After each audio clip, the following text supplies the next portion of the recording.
एक सिलेक्शन के लिए ऐसी कौन सी चीजें हैं जो हर एक बच्चे के ध्यान में होनी चाहिए। मैं यहाँ कोई किताबी बातें नहीं करने आया हूँ, मैं वही बातें जो मैंने उनको फॉलो किया, और बहुत सारे ऐसे सक्सेसफुल बच्चे जिन्होंने बहुत पहले चांस में, सेकंड चांस में जिंदगी के अपने सपने पूरे किए हैं, उन सब के अनुभव पे आधारित एक छोटा सा वीडियो जो शायद आपके जीवन में, सेल्फ स्टडी में और आपको बेहतरीन बनाने में योगदान दे। मैं स्टीव जॉब्स की ऑटोबायोग्राफी पढ़ रहा था और उसमें एक लाइन थी, जो लोग इतने पागल होते हैं जो कि सोचते हैं कि वे दुनिया को बदल देंगे, वास्तव में वो लोग ऐसा कर डालते हैं। ये मुझे बहुत खूबसूरत लाइन लगती है। मतलब कई बार अपन लोग कहते हैं कि यार ऐसा थोड़ी संभव है, ऐसा थोड़ी किया जा सकता है, ये तो पागलपन है। लेकिन सच में जब तुम किसी एक विचार को लेकर इतना पागलपन ले आते हो कि मैं क्यों नहीं कर सकता, कोई एक कारण बता दो कि मैं नहीं कर सकता, तो ये पागलपन कहीं ना कहीं मुझे लगता है अध्ययन में बहुत जरूरी है। आज सेल्फ स्टडी को लेकर कुछ ऐसी बातें जिनको मैंने फॉलो किया और बहुत बेहतरीन पाया, मैं आप लोगों के साथ शेयर करूंगा। पहली चीज, अमूमन आपके दिमाग में रहता है कि सर ऐसा क्या किया जाए जो आपको औरों से बेहतरीन बना दे। मुझे लगता है कि सबसे बेहतरीन चीज है, जो निवेश आप करते हो ना, वो स्वयं में करें। निवेश किस में करें? स्वयं में। पहली चीज दिमाग में रखिएगा, सेल्फ स्टडी को यदि तुम चुन रहे हो, सेल्फ स्टडी को नहीं चुन रहे हो, तुम अपने जीवन के सपनों को सच में पूरा करने की राह चुन रहे हो, इससे बेहतरीन रास्ता मार्ग कोई नहीं हो सकता। यद्यपि आप इसमें मेंटर बना सकते हो, मार्गदर्शन ले सकते हो, लेकिन ये अपने आप में एक बहुत खूबसूरत राह है। सबसे बड़ी चीज है निवेश स्वयं में करें। सेल्फ निवेश, सेल्फ इन्वेस्टमेंट कैसे? मैं अमूमन आप लोगों से बात करता हूं, आप लोगों के अंदर इतनी इनफेरियरिटी है कि सर जरूरी थोड़ी है मैं कर पाऊंगा, जरूरी थोड़ी सर मेरा दोस्त कह रहा था कि तू नहीं कर पाएगा, मेरी रूममेट ये कह रही थी कि नहीं तेरे से तो नहीं हो पाएगा। सबसे बड़ी चीजें हैं सेल्फ इन्वेस्टमेंट का मतलब है आप हर बाहर की चीज को इग्नोर करना शुरू कर दोगे, हर ना को आप हाँ कहना शुरू कर दोगे। उनकी ना तुम्हारी जिंदगी में जब प्रभावित करना तुम्हें बंद कर देती है, ये सेल्फ इन्वेस्टमेंट है। तुम्हें फर्क नहीं पड़ना चाहिए, तुम हमेशा उन कार्यों को वेटेज दो जो तुम्हारे विकास को बढ़ाते हैं। ना कि हम किसी की निंदा कर रहे हैं बैठ के, किसी की चुगली कर रहे हैं, ठीक है, दूसरों के बारे में अपन बातें सुन रहे हैं, नहीं, उनसे तुम्हारी ग्रोथ रेट पे कोई फर्क नहीं पड़ रहा है। यानी कि तुम्हें वही कार्य करने हैं जो तुम्हारे विकास की दर को बढ़ाते हैं। तो पहली जो राह चुननी है वो है सेल्फ इन्वेस्टमेंट, और इसमें जो सबसे इंपॉर्टेंट फार्मूला है वो है 80% जो है वो डिसिप्लिन यानी अनुशासन।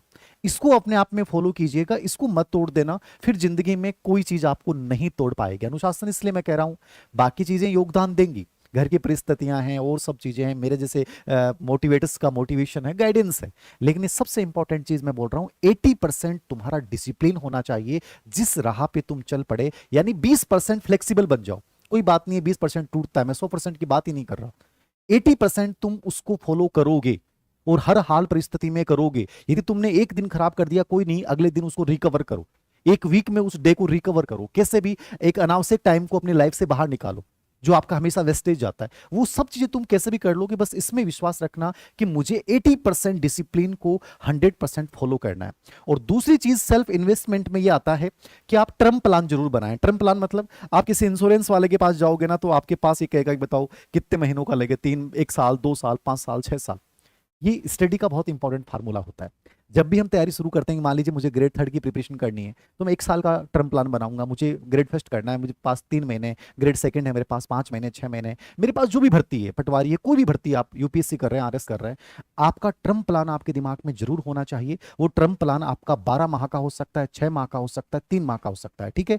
इस टर्म प्लान में शॉर्ट प्लान बनाए, ठीक है ना, शॉर्ट प्लान एसपी, ठीक है। शॉर्ट टर्म प्लान क्या होता है? हर वीक का प्लान दिमाग में होना चाहिए, हर महीने का होना चाहिए कि मुझे इस महीने ये टारगेट पूरे करने हैं। यदि आपने 12 महीने आपके एग्जाम में टाइम है तो उसके अकॉर्डिंग आप फिर महीने वाइज बनाइए, ठीक है। 6 महीने हैं तो आप 15 दिन के अकॉर्डिंग बनाइए, और जब 3 महीने हैं तो आप हर वीक में जो चीजें तय करते हो उनको पूरा करने के लिए अपने आप को झोंक दीजिए। तो टर्म प्लान जो है वो सेल्फ इन्वेस्टमेंट को बढ़ाता है, 80% डिसिप्लिन जो है वो सेल्फ इन्वेस्टमेंट को बढ़ाता है। मैं कठोरता की बात नहीं कर रहा, फ्लेक्सिबल जरूर बनिए, मस्ती भी कीजिए, लेकिन सेल्फ इन्वेस्टमेंट बहुत जरूरी है। नंबर 2, दूसरी जो चीज सबसे इंपॉर्टेंट इसमें वो ये है,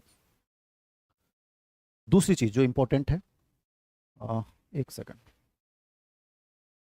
कभी भी जब तुम राह पे निकल पड़े, कि कई बार होता है कि आपके दिमाग में भी रहता है कि सर मैं ये कर रहा हूं और मुझे टॉप रैंक पे आना है, कभी भी घोषणा मत करना। दूसरा जो सेल्फ स्टडी का फार्मूला है, घोषणा करना दबाव बनाता है। तुमने कहा कि मुझे चौथी रैंक आ जाएगी, पांचवी रैंक आ जाएगी। जब तुम उसके अकॉर्डिंग चीजें नहीं कर पाओगे ना, तो तुम्हारे पर इतना प्रेशर आ जाएगा कि तुम एग्जाम से बाहर हो जाओगे। कभी भी गंतव्य स्थान पे पहुंचने से पहले घोषणा मत करें। हमारे पुराने लोग एक बात बोलते थे, जब निकलो तो किसी को बताओ मत, क्योंकि बताने से नजर लग जाती है। और ये बहुत साइकोलॉजिकल फार्मूला है। तुम जिसकी प्रिपरेशन कर रहे हो, हाँ प्रिपरेशन कर रहा हूँ, ग्रेड फर्स्ट कर रहा हूँ, ग्रेड सेकंड, ग्रेड थर्ड कर रहा हूँ, लेकिन घोषणा मत कर देना कि मेरा हो जाएगा। नहीं, मैं अपना बेस्ट दूंगा, जितना बेहतरीन मेरे से होगा उतना मैं करूंगा, जितनी स्टडी मैं कर सकता हूं उतना करूंगा। तो घोषणा में विश्वास मत रखिएगा, पहुंचने में विश्वास रखिएगा कि उस रास्ते तक, उस प्रोसेस को मुझे फॉलो करना है, मुझे अपना बेहतरीन देना है। तो इससे बचिएगा। बड़बोलापन आदमी को खत्म कर देता है। तीसरी चीज, सेल्फ स्टडी जो मांग करती है, तुलना ना करें, कंपेयर ना करें। मैं बहुत बार आप लोगों से बात करता हूं और मेरे पास एक कमेंट आता है कि सर वो उस कोचिंग में पढ़ रहा है, उसके नोट्स मुझे लगता है ज़्यादा बेहतरीन है। सर मुझे लग रहा है उस वाली टेस्ट सीरीज बहुत बेहतरीन है। सर कहीं मैं घर पे बैठ के पढ़ रहा हूँ, वो जयपुर बैठ रहा है, या वो उदयपुर पढ़ रहा है, या वो जोधपुर पढ़ रहा है, बाड़मेर पढ़ रहा है, कहीं उसका सिलेक्शन हो जाए, मैं घर पे बैठा नहीं हूँ। कंपेरिजन सबसे खतरनाक है और ये नकारात्मकता को जन्म देता है। हमेशा याद रखें, यदि तुम्हें सही सामग्री चुन ली है, तुम सही जगह पे हो, तो फिर तुमसे बेहतरीन कोई नहीं कर रहा है। ये जो दिमाग में आते हैं यार, उस वाला बेहतरीन होगा, वो ज्यादा बढ़िया पढ़ रहा होगा, उसने ऐसा कर लिया होगा, ये चीजें तुम्हें अंदर ही अंदर खत्म करती जाती हैं। तो दूसरों को अपने अंदर मत लेके आइए, अपने आप को डेवलप करने पे ध्यान दें। कंपैरिजन सबसे खतरनाक होता है, और सेल्फ स्टडी में कभी कंपैरिजन मत कीजिएगा कि वो तो इस तरीके से पढ़ रहा होगा। अपना तरीका जहां आपको सुकून मिलता है, जहां आप डेली के टारगेट पूरे कर पा रहे हो, इसका मतलब वो सबसे बेस्ट है। बाकी चीजों पे ध्यान मत देना, ये हो गया वो हो गया। और एक चीज स्पेशली मैं बता देता हूं, तुलना में एक चीज और याद रखिएगा। कई बार होता है कि सर मैंने इतना टाइम खराब कर दिया, क्या मैं अब कर सकता हूं क्या? ये सवाल बहुत बेतुका सवाल होता है। जो गया उसकी तुम चर्चा भी कर रहे हो तो तुम मूर्खतापूर्ण कार्य कर रहे हो। तुम जहां हो वहां से स्टार्ट करो। तुम्हारा क्या किया, तुम्हारे अतीत में क्या किया, तुमने एक दिन दोस्तों के साथ खराब कर दिया, तुम अगले दिन सोच रहे हो कि यार मैंने कल दिन खराब नहीं किया होता, कर दिया ना। अब क्या करना है? अब उसकी भरपाई करनी है, अब उसको बेटर बनाना है। तो उस चीज को, जो अतीत तुम्हारा था, उसको वर्तमान पे हावी मत होने दो। तो कंपैरिजन बहुत नेगेटिव चीज है, इसको आप कभी भी अपनी लाइफ में मत लेके आए। चौथी चीज जो सबसे इंपॉर्टेंट है, ऑर्गेनाइज स्टडी इन्वायरमेंट जो आपका है, वातावरण जो आपका है, या जो आपका स्पेशली जहां आप बैठ के पढ़ते हैं, स्टडी टेबल जो आपकी है, वो ऑर्गेनाइज होनी चाहिए। मैं ऑर्गेनाइज की बात क्यों कर रहा हूं? एक चीज आपके स्टडी टेबल पे अवांछित है, वो आपका ध्यान आकर्षित करना शुरू कर देगी। एक किताब का पेज पलटा हुआ है, एक नोट्स दूसरा पड़ा हुआ है, वो बार बार तुम्हारा ध्यान अट्रैक्ट करेगा। यदि तुम्हारी स्टडी टेबल या तुम्हारा रूम अनऑर्गेनाइज्ड है, 100% तुम्हारी जीवन अव्यवस्थित बन जाएगा। सबसे बेहतरीन तरीका है, जब सेल्फ स्टडी आप कर रहे हैं और सच में उस मुकाम को पाना चाहते हैं, उसको पूरा ऑर्गेनाइज रखो और ये हैबिट बना लो। वहां एक भी चीज अनऑर्गेनाइज्ड है, तुम्हारे लाइफ में कुछ, सब कुछ अनऑर्गेनाइज्ड होता जाएगा। तो इन्वायरमेंट जो है उसको क्या बनाएं? व्यवस्थित बनाएं। क्या बनाएं? व्यवस्थित बनाएं। स्टडी टेबल जो है वो बड़ी व्यवस्थित होनी चाहिए। वहां कोई भी ऐसी चीज नहीं होनी चाहिए जो बड़ा अनऑर्गेनाइज है, जो नकारात्मकता आपके अंतर्गत लाती है। छठी चीज, पांचवी चीज जो सबसे इंपॉर्टेंट है, वो है प्रैक्टिस। प्रैक्टिस का मतलब अभ्यास, ठीक है? अभ्यास बहुत जरूरी है सेल्फ स्टडी में। और अभ्यास की दो तीन चीजें मैं बता रहा हूं जिनको आप फॉलो कीजिएगा। ये बहुत जरूरी चीज बता रहा हूं, कैसे कीजिएगा। आपके कई दिमाग में चलते हैं कि सर कोई कहता है ऐसे पढ़ लो, कोई कहता है ऐसे पढ़ लो, सबके अलग अलग तरीके हैं। लेकिन प्रैक्टिस करने का सबसे बेस्ट तरीका जो मैं बता रहा हूं, इसको फॉलो कीजिएगा। आप प्रैक्टिस कर रहे हैं, कोई किताब पढ़ रहे हैं, जो भी आपने चैप्टर पढ़ा, कोशिश करें। पहली चीज, प्रैक्टिस में दो तीन चीजें हैं जो आपको फॉलो करनी है। पहली चीज, कोशिश करें कि पूरे दिन में आप कम से कम 2 विषय जरूर लेके चलें। मैं हमेशा 3 विषय या 4 विषय लेके चलता था, आप कम से कम 2, 3 या 4 विषय आप साथ लेके चलिए। पहली चीज अभ्यास में फॉलो कीजिएगा। 3-4 विषय से बनने से विभिन्नता आती है, उससे आपका दिमाग जो है वो एक बोरियत फील नहीं करता है, ये बहुत जरूरी है। नंबर 2, हर चैप्टर के बाद, हर अध्याय के बाद जो है वो आप PYQ जरूर निकालें। अमूमन बच्चे होते हैं कि एग्जाम से पहले PYQ की बुकलेट लेके आते हैं, सबसे मूर्खतापूर्ण कदम होता है। आप हमेशा जैसे चैप्टर पूरा किया उसके PYQ पढ़िए, और PYQ में बहुत ज्यादा पढ़ना की आवश्यकता नहीं है, बट कम से कम 5 ईयर के क्वेश्चन उस टॉपिक वाइज PYQ जो है वो जरूर निकालें। उससे आपके दिमाग में मैपिंग बनेगी। क्या बनेगी? मैपिंग बनेगी। और मैपिंग बनाना बहुत जरूरी है। कॉन्सेप्ट मैपिंग आप सब जानते हैं। मैपिंग बनने से वो चीज कभी आप भूल नहीं पाओगे। तो ये चीज बहुत जरूरी है। हर अध्याय के बाद जो है वो PYQ निकालें, उससे आपके दिमाग में वो चीजें क्लियर होंगी। तीसरी बड़ी इंपॉर्टेंट चीज ये है कि जो अध्याय आपने पढ़ लिया है, जो उसकी प्रैक्टिस कर रहे हो, उसमें आप डेट डाल दीजिएगा। जैसे मैं करता था किताब के ऊपर कि मैंने इस चैप्टर को, मान लीजिए कि मैंने 5, 3 और 25 को पढ़ा, फिर मेरा दूसरा रिवीजन जो आया वो आया इसका 18, 3 और 25। तो मेरे दिमाग में होता था 2 बार पढ़ लिया, मतलब पॉजिटिविटी आती थी। ये आपको बहुत सारे कंफ्यूजन से बचाता है। मैं इसका जरूर इस्तेमाल करता था, ये आपकी आदत है, आप यदि करते हो तो उस पर डेट लिख देना कि उसका रिवीजन टाइम क्या था। कोशिश करें कि 7 दिन या 14 दिन के बाद उसका रिवीजन होना चाहिए। 7 या 14 दिन का एक शेड्यूल तय कर लें कि रिवीजन जरूर करें, ठीक है। ये 3 चीजें जरूर फॉलो कीजिएगा। उसके बाद अभ्यास में ये चीज मैंने बताई है, इसको फॉलो कीजिएगा, इसको अपना बेस बना लीजिएगा, उसके बाद देखिएगा। चौथी पांचवी चीज, पढ़ने के तरीके में बहुत सारी चीजें होती हैं, सबके अपने अपने तरीके हैं। जब आप टाइम मैनेजमेंट कर रहे होते हैं तो कुछ चीजें जरूर बनाइएगा। जो मैं चीज बोल रहा हूं, मेरे पास अभी एक बच्ची का फोन आया था कि सर मैं नोट्स नहीं बना पा रही हूँ, शॉर्ट नोट्स नहीं बना पा रहे। शॉर्ट नोट्स बनाने चाहिए कि नहीं बनाने चाहिए, दोनों सवाल है। मैंने कभी शॉर्ट नोट्स नहीं बनाए, लेकिन मैं जिस किताब को पढ़ता था उसी किताब में मैं लगा लेता था कि चीज इंपॉर्टेंट है नहीं है। आप हमेशा याद रखें, पढ़ते समय जैसे पीवाईक्यू हल करेंगे, आपके दिमाग में पूरे चैप्टर का एक वर्गीकरण बनेगा, ठीक है। उस वर्गीकरण में आपको पूरे चैप्टर को 3 भागों में डिवाइड कर लो, ये बहुत बेहतरीन पार्ट है, ये ठीक है, देखना चाहिए। और एक पार्ट ऐसा होता है जिसको आप क्रॉस करें। मैं किताब में ही क्रॉस लगा लेता था कि ये महत्वपूर्ण नहीं है, मैं इसको छोड़ सकता हूं। हर किताब में हर कंटेंट अच्छा नहीं होता है, ये उसी समय आपके दिमाग में पिक्चर बन गई, ये मस्ट इंपॉर्टेंट है, इसको देख लेना चाहिए और इसको क्रॉस कर लेना चाहिए। तो मैं किताब में करता था। यदि आप शॉर्ट नोट्स बनाते हैं तो आप उसमें कीवर्ड जरूर लिखिए। कीवर्ड कहां से आएंगे, कोई टीचर बताएगा नहीं। आप जब पीवाईक्यू निकालते हैं तो आपके दिमाग में पूरी टॉपिक की इमेज बनेगी, मैपिंग बनेगी। और मैपिंग का मतलब क्या होता है, आप कितने बड़ा टॉपिक क्यों नहीं हो उसको वेल ऑर्गेनाइज्ड कीजिए। जैसे कि आपने चार्ट के रूप में उसकी मेन चीजें लिख ली, ठीक है, उसमें आपने यहाँ पे पीवाईक्यू के रूप में कोई 2% लिख लिए, क्या चीज बहुत इंपॉर्टेंट है। मतलब ऐसे कोई ना कोई चीज जो है वो आप बना सकते हैं यदि शॉर्ट नोट्स बनाने की कला आप में है। मैंने नहीं बनाए हैं, मैं किताब में ही पढ़ा हूं, लेकिन मैंने किताब में इस फार्मूले को लागू किया है। आप शॉर्ट नोट्स बनाते हैं तो उसमें माइंड मैपिंग का यूज कीजिए, कॉन्सेप्ट मैपिंग का यूज कीजिए, जिससे कि एक प्रकार से लेबल नोट्स जिसको कह सकते हैं अपन, क्या कह सकते हैं, लेबल नोट्स लगा सकते हैं आप। इस प्रकार से व्हाइट कागज उसमें लगा सकते हैं, अलग अलग कलर का आप यूज कर सकते हैं, इसको लेबल नोट्स बोलते हैं, कॉन्सेप्ट मैपिंग बोलते हैं। एक बहुत अच्छा तरीका होता है। और विशेष रूप से जिनके एग्जाम में 8 महीने 9 महीने का टाइम है उनको नोट्स बनाने चाहिए, जिनका कम टाइम है उनको नोट्स बनाने की कोई आवश्यकता नहीं होती। एक चीज और मेरे पास बच्चों को लेकर आता है, सेल्फ स्टडी से रिलेवेंट चीज है, छठी चीज, टाइम मैनेजमेंट में कई बार ये प्रॉब्लम आती है कि सर हमें कौन से टाइम को चूज करना चाहिए। ये भी बेतुका सवाल है।